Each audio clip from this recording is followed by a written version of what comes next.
చిత్తూరు జిల్లా తెలుగుదేశం పార్టీ కార్యాలయంలో దివంగత నేత మాజీ సీఎం నందమూరి తారక రామారావు జయంతి వేడుకలను టీడీపీ నేతలు ఘనంగా నిర్వహించారు. ఎన్టీఆర్ విగ్రహానికి పూలమాలలు వేసి నివాళులర్పించారు. ఈ సందర్భంగా జిల్లా అధ్యక్షుడు షణ్ముగారెడ్డి మాట్లాడుతూ రాజకీయంలో 9 నెలల కాలంలో అత్యంత మెజారిటీతో గెలిచిన ఘనత తమ నాయకుడు ఎన్టీఆర్కే దక్కుతుందని కొనియాడారు. ఈ కార్యక్రమంలో చిత్తూరు శాసనసభ్యులు గురజాల జగన్మోహన్, చుడా చైర్పర్సన్ కటారి హేమలత, జిల్లా ప్రధాన కార్యదర్శి సునీల్ కుమార్ చౌదరి, సీనియర్ నాయకులు గిర్వాణి చంద్రప్రకాష్, నాయకులు, కార్యకర్తలు పాల్గొన్నారు.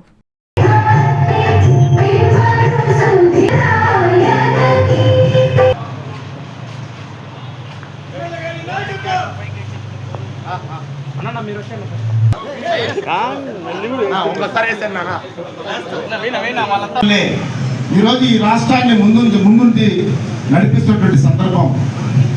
జగన్మోహన్ రెడ్డి గారు ముఖ్యమంత్రిగా ఉన్నప్పుడు దాదాపు ఆయన 10 లక్షల కోట్ల రూపాయలు అప్పు చేసినటువంటి చరిత్ర.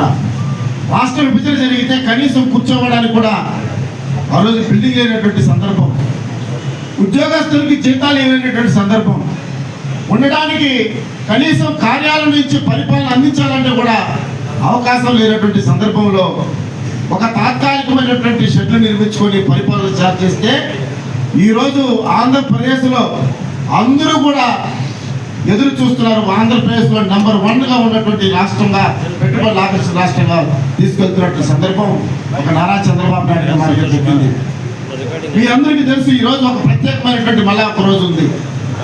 మొట్టమొదటిసారిగా యువకాలం పాదయాత్ర స్టార్ట్ చేసినప్పుడు అందరూ కూడా హేళన చేశారు. ఆయన నడుస్తాడా, ఆయన ఎండ పడుతుందా. జన్మదినం సందర్భంగా ఆయన అభిమానులకు, అదేవిధంగా తెలుగుదేశం పార్టీ అభిమానులకు, తెలుగుదేశం పార్టీ కార్యకర్తలకు అందరికీ పండగ రోజు. మీకు తెలుసు, ఆయన పుట్టి 104 సంవత్సరాలు అయింది. ఈరోజు 104వ జయంతి ఉత్సవాలు. అభిమానం ఎంత ఉంది జనాలను బట్టి మీరు చెప్పచ్చు. మాకు మహానాళ్ళు జరుగుతాం, అన్నీ జరుగుతాయి. కానీ ఈరోజు ఒక సింపుల్గా పిలిస్తే కార్యకర్తలు ఎందుకు వచ్చినారు అభిమానం అనేసి. ఎందుకంటే ప్రతి క్లస్టర్లోనూ మీటింగ్లు జరుగుతాయి. మీటింగ్ జరిగినా కానీ ఇక్కడికి ఇన్ని మంది వచ్చి కూడా అభిమానాన్ని చాటుకో జరిగింది. అందరికీ మాలాంటి ఎందరికో సాధారణమైన వ్యక్తులకు, అతి సాధారణమైన వ్యక్తులంతా కూడా ఆ రోజు 83లో ఎలక్షన్లో ఎమ్మెల్యేలుగా రాజకీయ భిక్ష పెట్టినాడు. అదేవిధంగా కొత్తగా చెప్పేది లేదు, రామారావు గారు చేసిన సంస్కరణల గురించి, ఆడవాళ్ళ గురించి, లేడీస్ గురించి ఎన్ని అభివృద్ధి కార్యక్రమం ఈరోజు చెప్పారు. ప్రతి పార్టీ పెట్టే సంక్షేమ కార్యక్రమాలన్నీ కూడా 83 నుంచే కూడా రామారావు ఆ రోజు పెట్టడం జరిగింది. దానికి కొత్తగా మనం చెప్పేది ఏం లేదు. కాబట్టి భారతదేశ రాజకీయాలకే ఆదర్శ పురుషుడు ఆయన. ఈరోజు రూలింగ్ ఉండే బీజేపీ ఒకప్పుడు ఒక్క ఎంపీ ఉన్నాడు, ఒకే ఒక్క ఎంపీ ఢిల్లీలో. ఆ రోజుల్లో తెలుగుదేశం పార్టీకి 36 మంది ఎంపీలు ఉన్నారు. కాంగ్రెస్ రూలింగ్లో ఉంటే ఒక ప్రాంతీయ పార్టీ దేశంలోనే ప్రతిపక్ష నాయకుడిగా ఎన్టీ రామారావు ఉన్నాడు. అటువంటి సందర్భాలు చాలా ఉన్నాయి. కాంగ్రెస్కి వ్యతిరేకంగా దేశాన్నే నడిపించిన జాతీయ నాయకుడు ఆయన. కాంగ్రెస్కి వ్యతిరేకంగా దేశాన్నే నడిపించిన జాతీయ నాయకుడు ఆయన. ఆయన ఢిల్లీ పురవీధుల్లో పోతూ ఉంటే ఒక దైవాన సంభూతుడు వచ్చేసినాడు అనేసి ఢిల్లీలోనే కాంగ్రెస్ నాయకులు ఇంక్లూడింగ్ ఇందిరాగాంధీ గడగడలాడిన సందర్భాలు ఉన్నాయి. ఒక్కసారి సీఎం పదవి దింపేసినాక ఆ వ్యక్తినే సీఎంగా చేసింది ఇందిరాగాంధీ గవర్నమెంట్లో, ఇండియన్ డెమోక్రసీలో. భారతదేశ స్వాతంత్రం వచ్చేప్పటి నుంచి ఇప్పుడు వరకు భారతదేశ రాజకీయాల్లో ఇందిరాగాంధీ లాంటి వ్యక్తే దింపిన ఆయన్నే 40 రోజుల్లో మళ్ళీ ముఖ్యమంత్రి చేసినది భయపడి. రామారావు అభిమానులకు, తెలుగుదేశం పార్టీ కార్యకర్తల అభిమానులకు, తెలుగుదేశం పార్టీ కార్యకర్తల ధైర్యానికి భయపడి ఆ రోజు మళ్ళీ కూడా ఎన్టీఆర్ను ముఖ్యమంత్రి చేసిన. అంటే చెప్పుకుంటూ పోతే ఆయన జన్మే ఒక సంచలనం, ఆయన రాజకీయ ప్రవేశం ఒక సంచలనం, ఆయన సినిమా చరిత్రనే ఒక సంచలనం.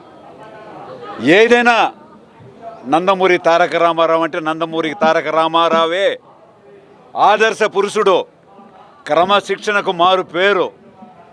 షూటింగ్ 6 గంటలకు ఉందంటే 5 గంటల 45 నిమిషాలకు విత్ ఇంట్లోనే మేకప్ చేసుకుని పోయి షూటింగ్ సెట్లో. ఆ రోజుల్లో మేము ఎన్నో షూటింగ్లో పోయేవాళ్ళం. తల పండిన దర్శకులు కావచ్చు, టాప్ పొజిషన్లో ఉండే క్యారెక్టర్లు కావచ్చు, టాప్ పొజిషన్లో ఉండే హీరో హీరోయిన్లు కావచ్చు, సెట్లోకి వస్తే ఆయన పాదాలకు తాకి పాదాలకు నమస్కరించి షూటింగ్ స్పాట్కి వచ్చేవాళ్ళు.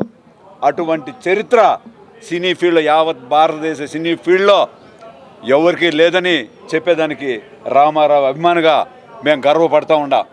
ఒకప్పుడు 100కు 70 మంది రామారావు ఒక్కడికే అభిమానులు ఉండేవాళ్ళు. మిగతా అందరికి కలిసి కూడా 30% అభిమానులు ఉండేవాళ్ళు. ఎన్ఎల్ హాస్పిటల్స్ అత్యుత్తమ వైద్య సేవలు సామాన్యులకు అందుబాటులో. అపార అనుభవం గల వైద్య నిపుణులు doctor Nagendra Prasad Kulari, managing director, గుండె వ్యాధి వైద్య నిపుణులు గారి ఆధ్వర్యంలో cardiology, neurology, surgical gastroenterology, orthopaedic, ప్రసూతి మరియు గైనకాలజీ, పల్మనాలజీ, జనరల్ మెడిసిన్ మరెన్నో పలు విభాగాల వైద్య సేవలు. అత్యాధునిక ఎక్విప్మెంట్ గల ఐసీయూ, ఆపరేషన్ థియేటర్, క్యాథ్లా, 24/7 ఎమర్జెన్సీ మరియు క్రిటికల్ కేర్, అడ్వాన్స్డ్ మిషనరీ గల ల్యాబ్, సిటీ స్కాన్, ఎక్స్రే మరియు సేవా విభాగం గల వర్కింగ్ స్టాఫ్. అన్ని కంపెనీల హెల్త్ ఇన్సూరెన్స్ సౌకర్యం కలదు. అందరికీ అందుబాటులో అత్యాధునిక వైద్య సేవలు అతి తక్కువ ఖర్చులో. ఎన్ఎల్ హాస్పిటల్స్, PVR కళ్యాణ మండపం ఎదురుగా, అన్నమయ్య సర్కిల్ దగ్గర, మాగుంట లేఅవుట్, నెల్లూరు.